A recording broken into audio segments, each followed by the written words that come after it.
out there in video land, it's Julian Chambers again, here to talk to you about The 100, the book project I'm working on that looks at the 100 greatest African American comic book characters.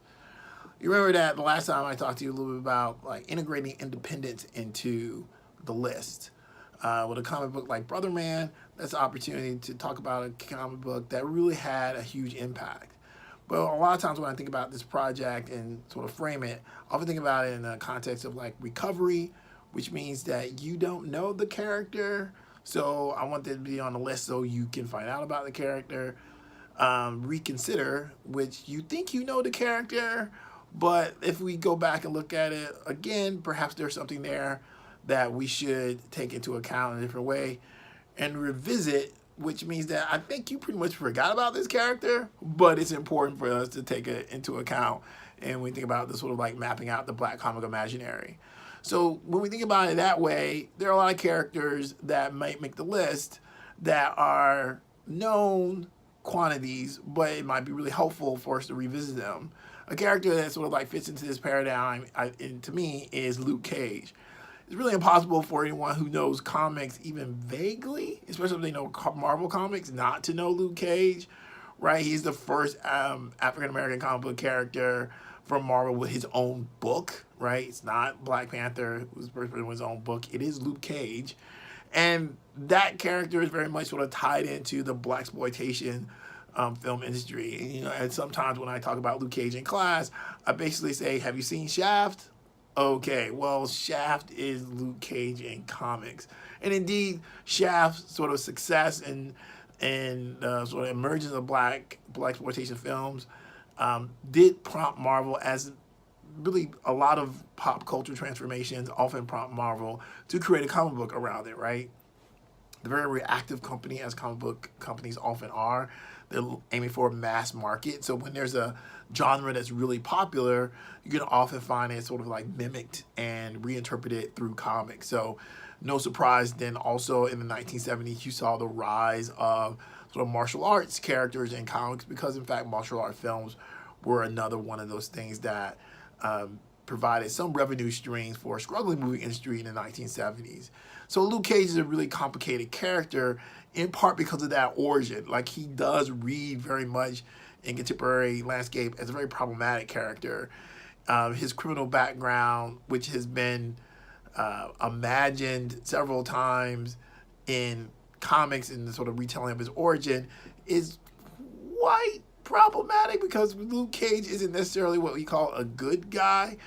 He is a wrongfully accused guy in the original comic thing, but he was also a bad man, as his own origin story makes clear. So when you see a cover like this, you're seeing a character that is very much sort of like framed in a kind of popular cultural landscape that's incredibly complicated for us to look back on, because it is tied up into the sort of exploitive narratives that were infused into exploitation.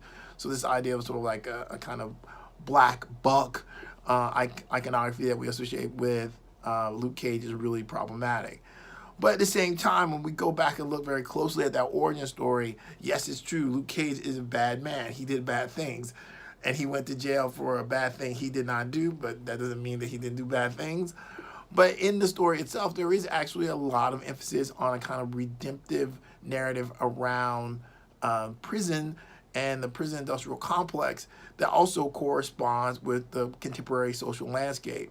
So indeed, when we see the origins of Luke Cage, there's a narrative here around a kind of redemptive penal ideology that sets up the story in a way.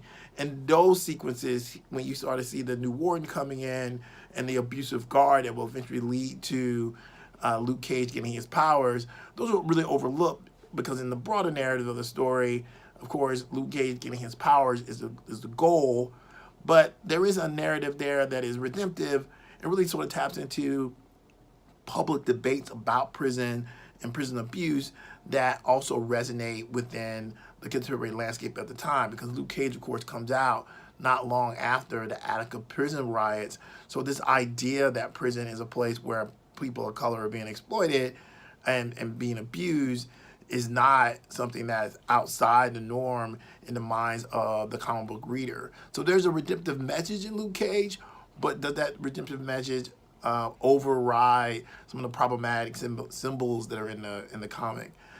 Probably that answer is no, but I do think it's important to think about how a reader in the 1970s is reading his character in the context of that broader cultural narrative. And again, Marvel always tries, I think, when we look at their characters, to tap into the popular dialogue. Not necessarily be revolutionary. I do think that's a little too much to argue, but to think that they're on the cutting edge and really sort of recognizing this is where our audience is.